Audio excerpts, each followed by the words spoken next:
तो इन दोनों जगहों में कैसे ये सब हरकतें की जाएगी, अपना हो या पराया हो, दुश्मन हो या गैर हो, तो सभी को ये बात एतराफ है कि ये जगह ऐसी है कि जहां पर कोई बेकार काम नहीं किया जाता है। भाई की बातों को सुनिए, क्या ही शानदार बात कही है।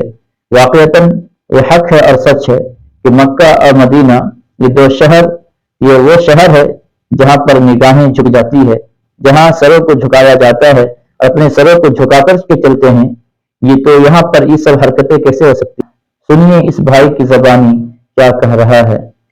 मैं दुनिया भर के सनातन धर्मियों से एक बात और कहना चाहता हूँ, आप मक्का मदीना में दारू नहीं ले जा सकते। आप मक्का मदीना में कोई अर्धनग्न लड़की प्रवेश नहीं कर सकती। आपके मक्का मदीना में कोई भी पुरुष निक्कर पहन के नहीं घुस सकता। लेकिन हरिद्वार में कितनी अर्धनग्न लड़कियां आकर के गंदे अभद्र गानों पर रील बनाती हैं। आप सीखिए उन लोगों से। वेटिकन सिटी में आप कोई भी इस प्रकार का कुकृत्य नहीं कर सकते। आपको सजा है, आपको जुर्माना लगाया जाएगा।